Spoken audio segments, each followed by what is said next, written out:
الحمد لله والصلاة والسلام على رسول الله صلى الله عليه وسلم وبعد kumwebaza Allah subhanahu wa ta'ala tumusabase bingane emirembe ku Nabbi Muhammad sallallahu alayhi wasallam akyatuwadde ekyengera ky'obulamu Allah nga tetuli obooli awo si buyitirivu bwa mirimu mirungi gye tulina kusaasira kwa Allah gye tuli n'ensobya ennyingi ennyo oba n'okumusobya kwe tumusobya naddala nze ayogera nga naawe bwe weemanyi. Allah yagamba nti balil insan ala nafsihi basira, buli mwanadamu yenna, buli muntu yenna weemanyi, enkolagana yo ne Allah ogimanyi. Byetumusobya bingi ng'era bw'olaba Allah byatusonyiwa bingi. Allah yagamba nti wayafu an kathir, byembasonyiwa bingi. Mu aya endala Allah yagamba nti walaw yu'akhidhu Allahu an-nasa bidhulmihi, singa buli omu Allah yali amukwatira ku buli azaamaanya bwe, Allah yagamba nti ma taraka ala al-ard min dabba, ku nsi kuno Allah teyayireseeko kintu kyonna kitambula. Kikulaga nti ffenna ng'abatonde tusobya Allah, naye omusobya asinga okuba omulungi yagamba nti yoyo eyenenyereza ani? Eyenenyereza Allah. Emyaka gy'okoonye gy'oyina nga nange bwe ndowooza ku gyange, ensonga Allah tuwa obuwangazi bwatuwadde, ayagala tubeere mu baddu abalongoosa. Ayina abaddu abamu be yayogerako mu Qur'an, n'agamba nti wala yahsabanna alladhina kafaru, tebalowooza abaddu abajeemera Allah. Aya bwe tubwegamba yagamba nti balowooza abaddu abajeemera Allah annama numri lahum khairu li anfusihim, obbawo obuwangazi kye kirungi gye bali. Waliwo abaddu abamu Allah be yagamba nti innama numri lahum liyazdadu al-ithma, Allah alina abawangaaza n'akoona 218, 220, 220, naye ng'ensonga oyongere ku bwonoonefu bwo. Waliwo abaddu abawangaala era ensi yonna ekiro kya leero bali mu keetegeekerero n'olunaku lw'enkya kukuza gye bayita New Year's Eve, ng'olunaku olwo mu busiraamu terumanyiddwa, teruliiyo. Omusiraamu yenna tekimugwana kwetaba mu bikola bifaananawo ebityo. Allah subhanahu wa ta'ala yatugamba nti qul bifadlillah wa birahmatihi fabidhalika falyafrahu huwa khairu mimma yajma'un. Fadl, abunzi wa Qur'an ne bavunula enzivuunula bbiri.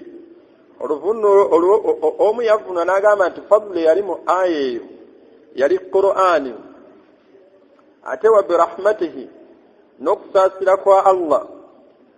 Omuvunzi omu n'aleeta aya Allah gye yagamba nti wama arsalnaka illa rahmata lil alamin, nga ye mbaka Muhammad sallallahu alayhi wasallam.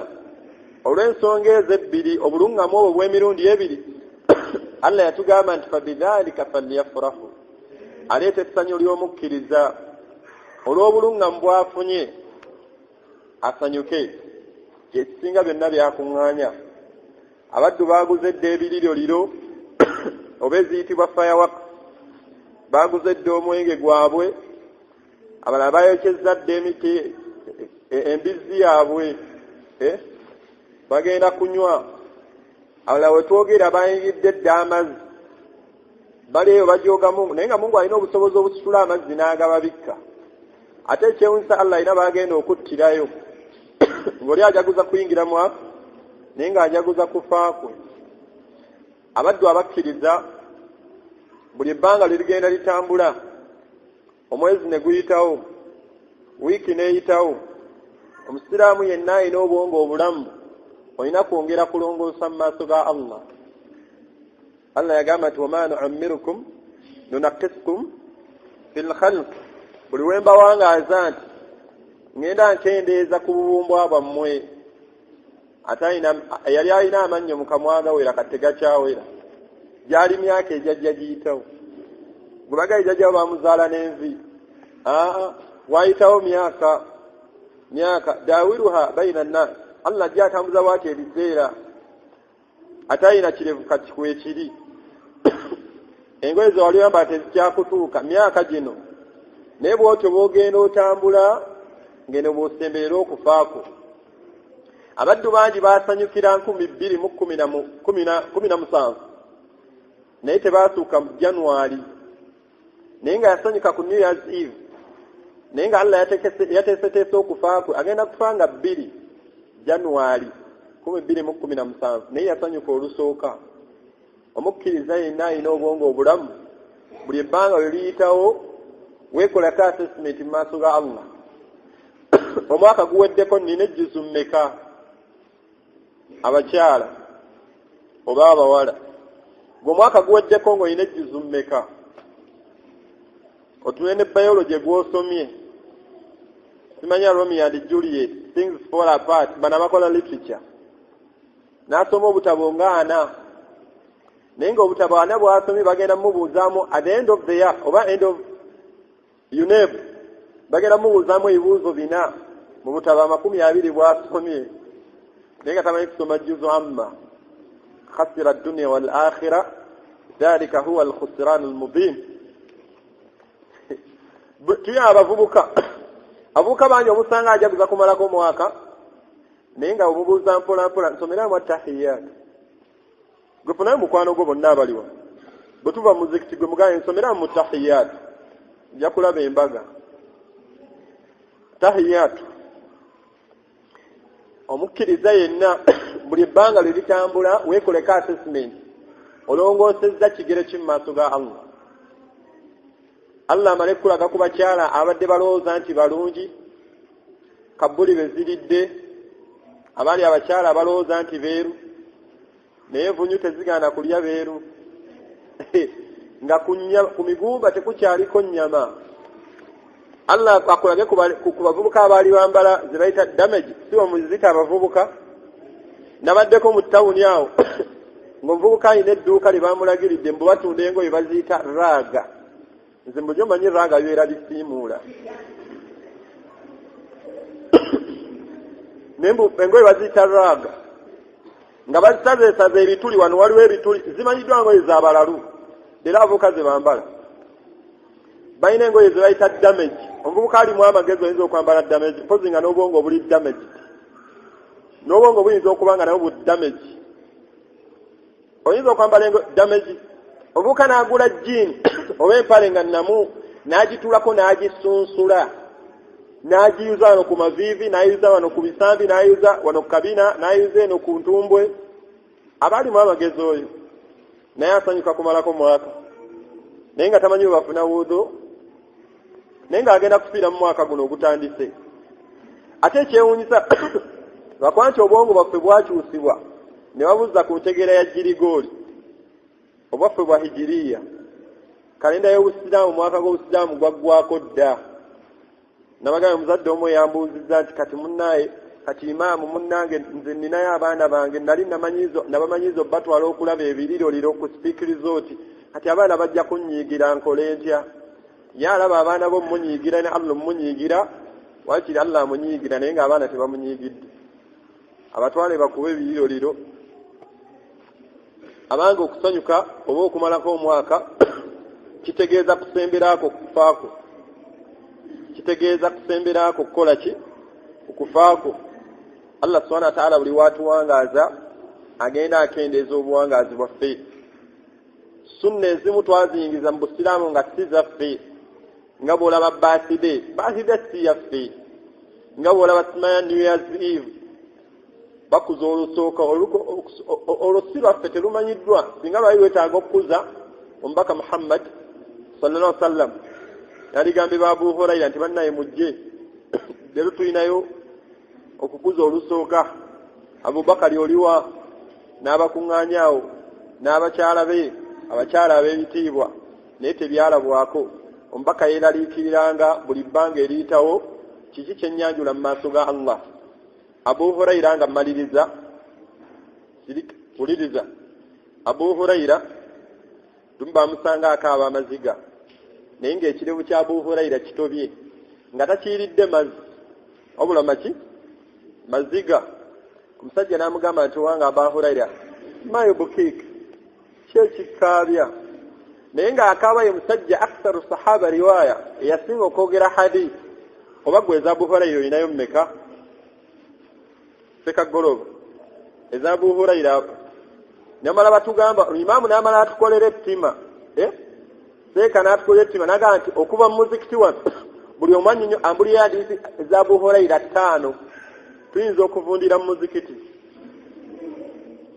Abu Huraira yakwata hadiisi eziri mu mitwalo n'okudda waggulu bamusanga akaaba amaziga n'agamba abasajja ekigambo kino n'agamba nti bannange ekinkaabya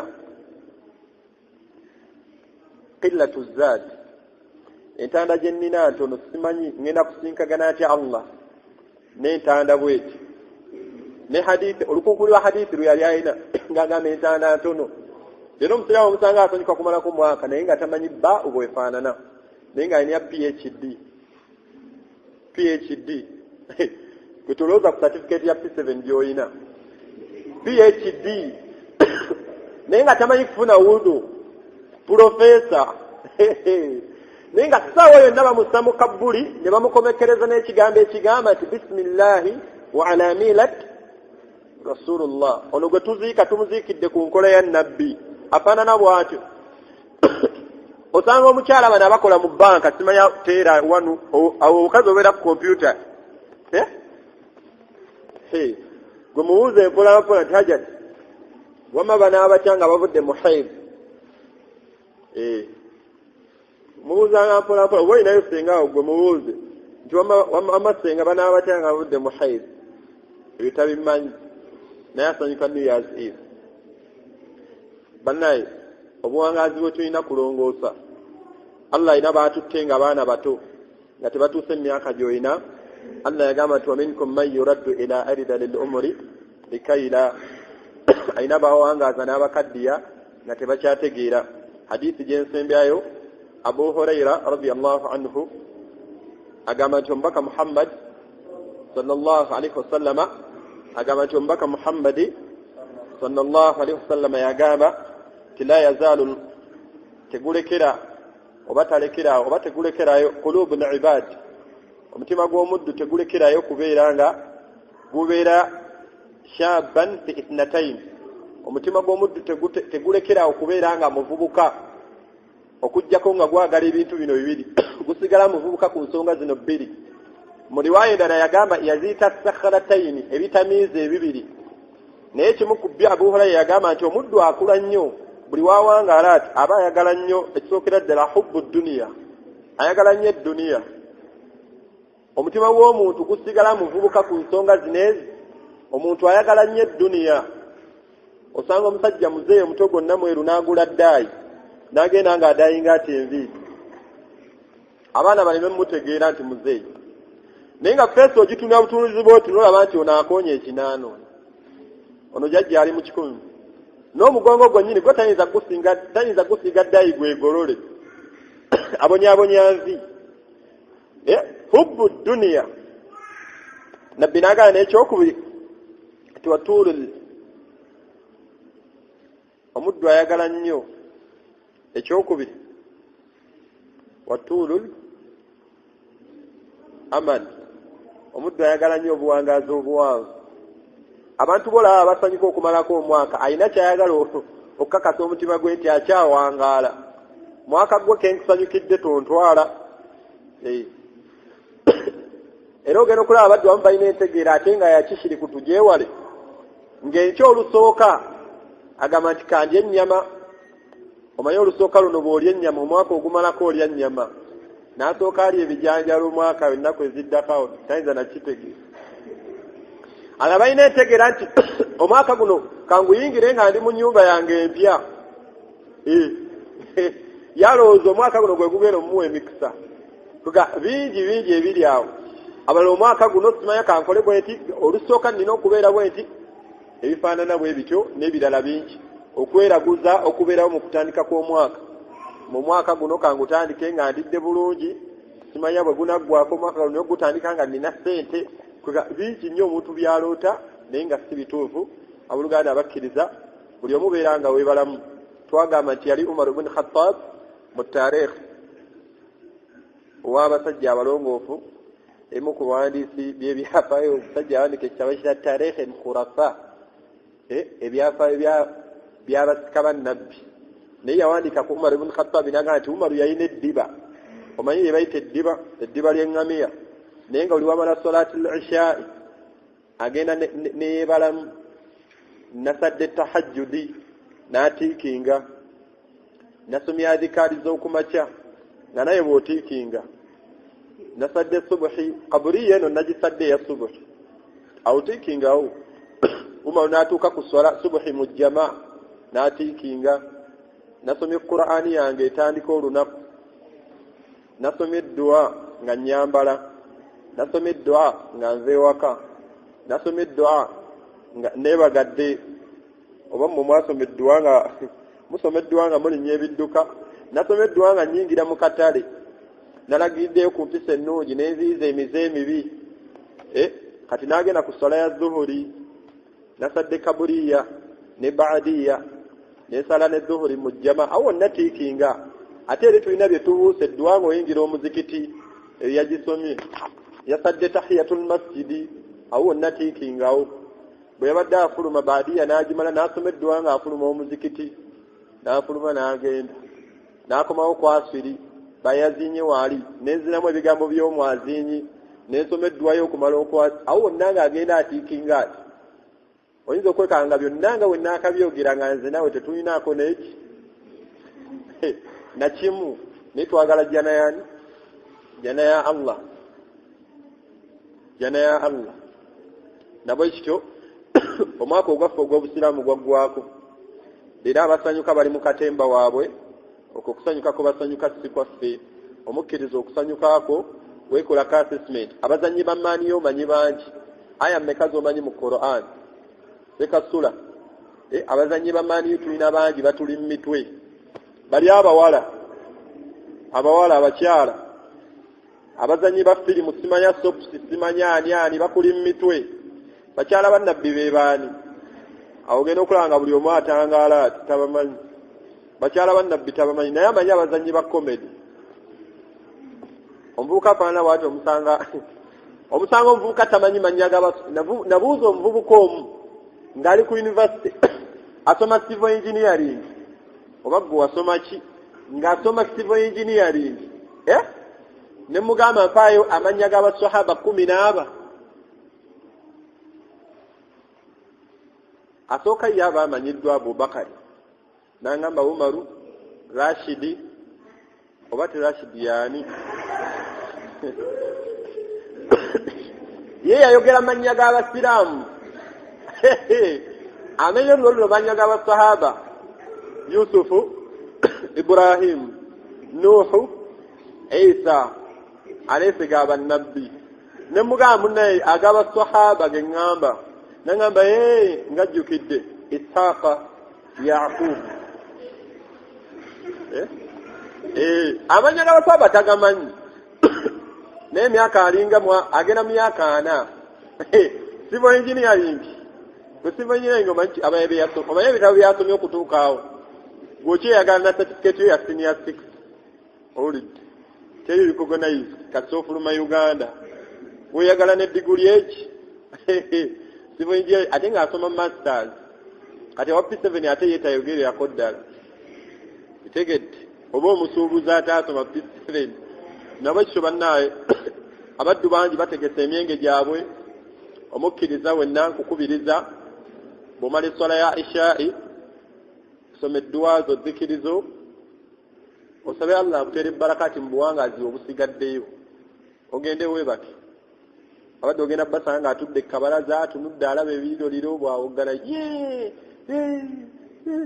bwokutukira awo akhiru kalamihi waaw ebyo babeeramu balye banywe ne Allah yagamba nti dharhum yakulu wa yatamatta'u wa yulhihim al-amal bagayazibwe n'obuwangazi bwe bawangaala naye Allah yagamba nti kyaddaaki bajja kumanya emu ku bibuuzo Allah byagenda otubuuza nga tuzze gyali omuddu ng'alaaja n'okudda okulongoosa agenda mubuuza nti awalam nu'ammirukum owange seeka golooba seeka nasir nga Allah akubuuza nti saakuwangaaza emyaka egikumala tiwakoona 218 219 220 ng'okyali mulamu otegeera bulungi nojja mu maaso ga Allah nga tomanyi kusoma tahiyat tomanyi swala wansi ate eri tewaliyo wansi mu jahannam احشروا الذين ظلموا وأزواجهم وما كانوا يعبدون من دون الله فاهدوهم إلى صراط الجحيم بمتوالي المليلو ببيت جحيم نبشت لونغوسي وكزو المواكا سبيا بسلام ومكرزو ينقوى مويلا ليكرزو نيو وتيوتو كما سوى الله أقسيمي سبحانك اللهم بحمدك نشهد أن لا إله إلا أنت نستغفرك ونتوب إليك السلام عليكم ورحمة الله وبركاته